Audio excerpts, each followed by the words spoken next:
The Pacific Palisades, one of the wealthiest communities in the U.S., is experiencing the worst fire in its history. Situated at the foothills of the Santa Monica Mountains, the Palisades typically escape damage as Santa Ana winds blow past, since the winds will usually blow any fire up to the north.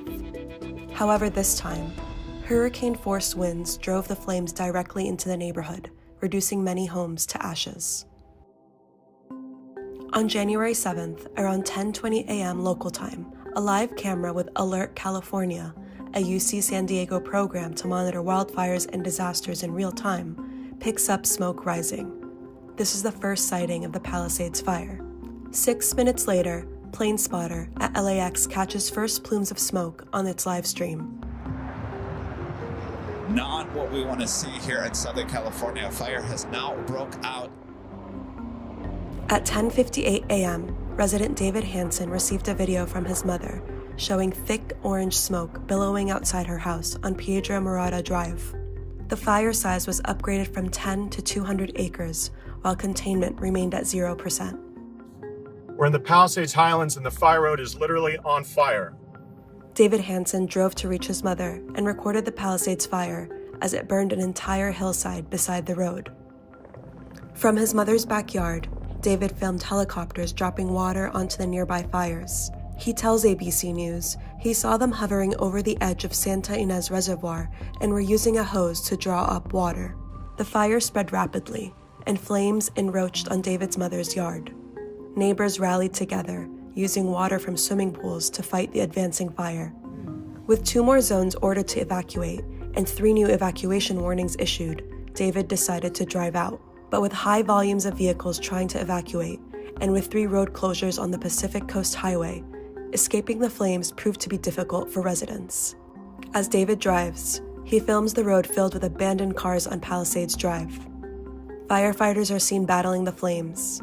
David and his mother make it out safe from the flames, and he tells ABC News that thanks to the effort of quick-thinking neighbors, David's mother's home has for now survived.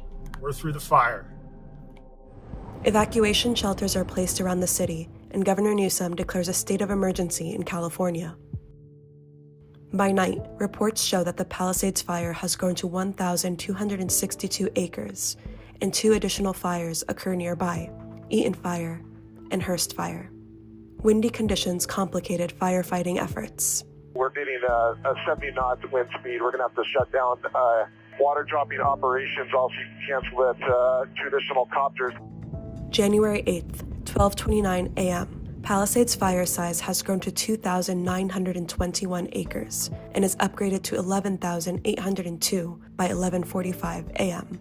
Unfortunately, we have 2 reported fatalities to civilians. Unknown cause at this time, and we do have a number of significant injuries. Lydia Fire, north of the 3 active fires, starts around 2:07 p.m. At 5:57 p.m., CAL FIRE reported that the Sunset Fire in the famed Hollywood Hills had started, bringing the total to 5 active fires in the state.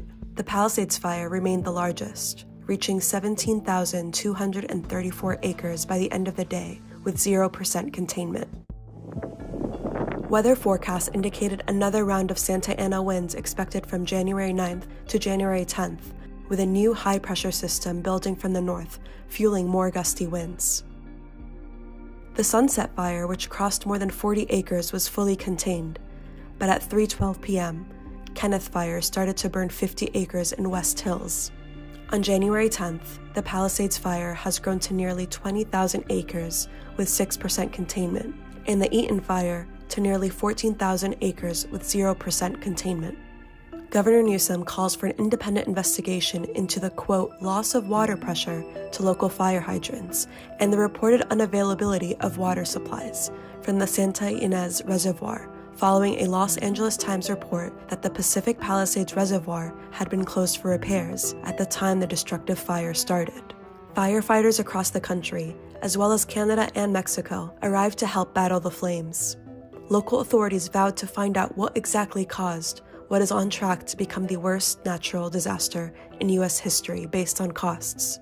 This task force is made up of local, state, and federal partners designed to investigate the cause of these fires and to see if there's any connection between them.